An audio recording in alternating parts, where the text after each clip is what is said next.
Hey, what's going on? Tripp Kramer here from trippadvice.com.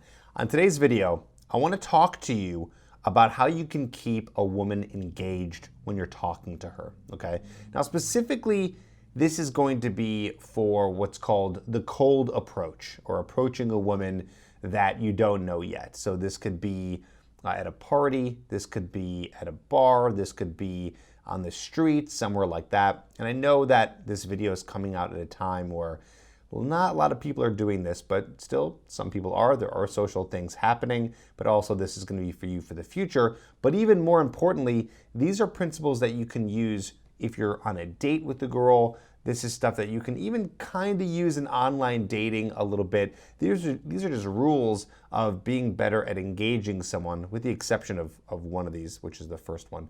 But this is going to help you be better at just keeping her interested in general. And it's going to help you with getting them to talk to you longer and then eventually build attraction and then be able to get their number, take them on a date, etc. So for the first one, and again, this one is very specific to meetings a girl in person, okay? And this is, you want to get in front of her. So what a lot of guys fail to do is get in front of her when they do an approach. They kind of go off to the side a little bit, or they end up kind of, she's walking behind her and walking alongside of her. The best way to do this, and I know this sounds like the hardest, which it is a little bit difficult, is to get in front of them, to stop them. Now, of course, you're not going to do this in a way that's going to be so intense where they're going to be like, whoa, what's going on here? I'm just talking about making sure that you start in front of them. So it's okay if you're, 3 to 6 feet away from them, but you got to be in front of them so they see you. This is going to get her engaged. She's going to say, okay, there's a person in front of me. I'm in a conversation now. You want to make it apparent that she's in a conversation. So let's say you're at a party. Don't go up behind a girl and start talking to her. Don't go just to the side.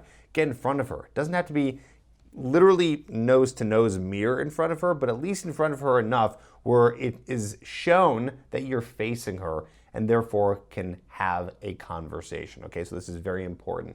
So that's the first one, to get her engaged right away. Get in front of her.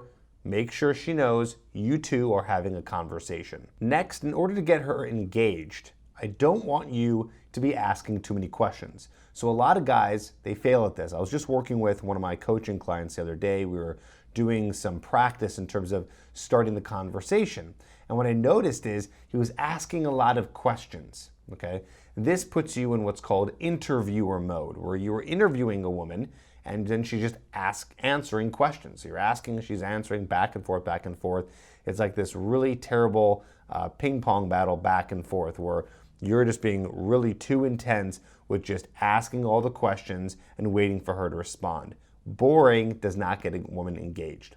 Now, of course, if she's not engaging with you, all you can do is ask questions, but you can mix it up with statements. So what you want to do, and this is very counterintuitive for a lot of guys, they think, oh, let's let her do the work. I'll ask the question, she'll answer. Boom, we're in an easy conversation.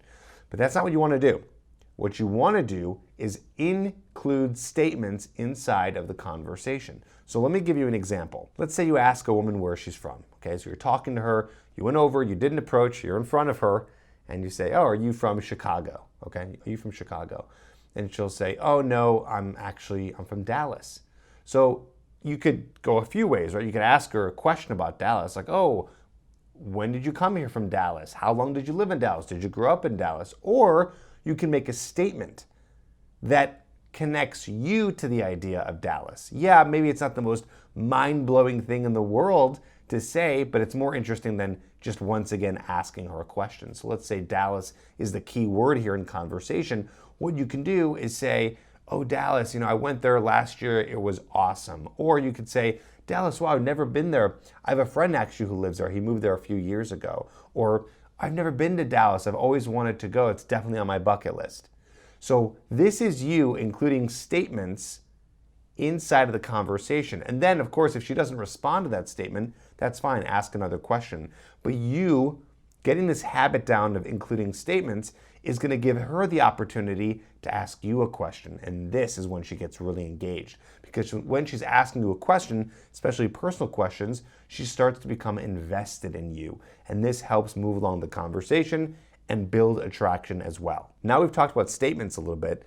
What else is part of the conversation? Well, questions, right? When we said, let's try to avoid too many questions, but why don't we try to make questions a little bit more interesting since you're gonna have to ask them? Again, we're talking about getting her engaged within this first 30 seconds to a minute.